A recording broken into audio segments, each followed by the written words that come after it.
প্রথমেই জানাই সবাইকে দুর্গাপূজার শুভেচ্ছা। আমি নন্দিনী। আজকে বলবো স্ট্রিং অফ নিকেল বা ডিস্কিডিয়া ওয়ান্থা ভেরিগাটার সম্বন্ধে, আর এই প্ল্যান্টটাকে রিপোর্টিং করব। এই ডিস্কিডিয়ার কাটিংটাকে আমি মে মাসে নিয়ে এসে এই মাটিতে লাগিয়েছিলাম। তখন থেকে সেরকম একটা গ্রোথ এটার হয়নি। আজকে 26শে সেপ্টেম্বর। এর গ্রোথটা হয়নি কারণ এটার মিডিয়াটা ঠিক নেই, তাই আজকে আমি একে প্রতিস্থাপন করব। এর জন্য কিন্তু আপনাকে পুরো ভিডিওটা দেখতে হবে। একটা নতুন বিষয় বিশেষভাবে আজকে দেখাবো এই ডিস্কিডিয়ার জন্য। এই ডিস্কিডিয়াটাকে প্রতিস্থাপন করার জন্য আমি শুকনো পাতা, ডাল পাতার গুঁড়ো, তার সাথে ডিমের খোসা, কলার খোসার শুকনো গুঁড়োটা এবং তারপরে এটার সাথে কিছুটা মাটি, যেই মাটিতে আবার রয়েছে কাঠের গুঁড়ো, ভুসি শুকনো, আমার ঘরে বানানো কম্পোস্ট, যেটা সবজি খোসার আর কি, আর কিছুটা বালি ভালো করে মিশিয়ে এটার যে মিডিয়া বা সয়েলটা যেটা আমি তৈরি করব।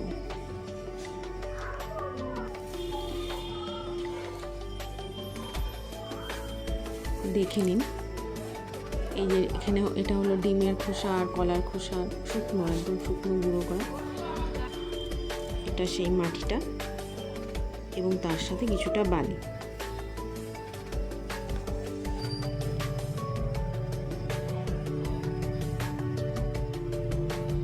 ভালো করে মিক্স করে নেব।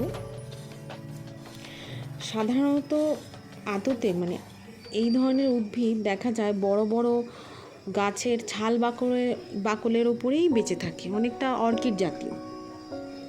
যার কারণে আমিও এটাকে আজকে এই যে কাঠের টুকরো, এটা একটা ছোট্ট কাঠের টুকরো, এই কাঠের টুকরোটার মধ্যে আমি এটাকে দড়ি দিয়ে বেঁধে এটাকে বসাবো ওই মিডিয়ার মধ্যে। এরা সাধারণত এরকম পরজীবী ধরনের উদ্ভিদ, তাই বড় গাছের থেকে এরা এদের খাদ্য সংগ্রহ করে। আর আলো ছায়া বা যেটাকে বলে ইনডাইরেক্ট সানলাইট এদের পছন্দ। জলটা 2-3 দিন না দিলেও অসুবিধে নেই। মিডিয়াটা সম্পূর্ণ শুকিয়ে গেলে জল দিলেই ভালো। আর মিডিয়াটা একদমই দেখতে পেলেন।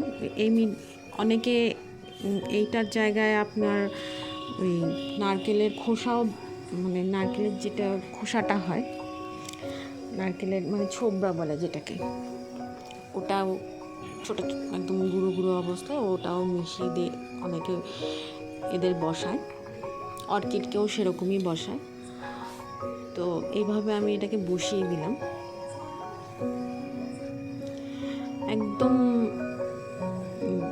ইনডাইরেক্ট সানলাইট ছাড়া এদের ইনডাইরেক্ট সানলাইটে এদের পছন্দ। তো তবে 2-3 ঘন্টাও এরা ডাইরেক্ট সানলাইটে থাকতে পারে।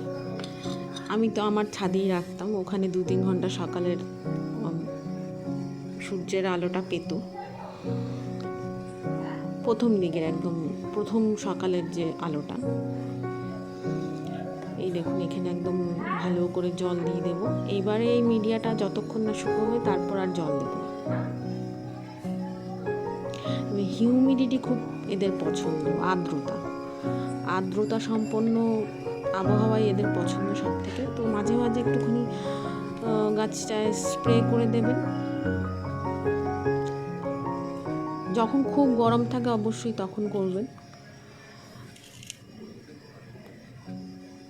খুব একটা সারের এদের দরকারই পড়ে না বলতে গেলে। এই প্রতিস্থাপন সম্পূর্ণ করার সময় আমি কিছুটা এই ধরনের সার আমি ব্যবহার করলাম।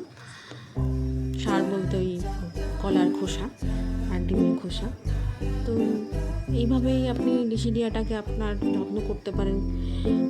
খোলামেলা জায়গায় রাখবেন, খোলামেলা হাওয়া এদের পছন্দ, আবার প্রচণ্ড হাওয়া সম্পন্ন মানে ঝড়ো হাওয়া এদের সহ্য হয় না।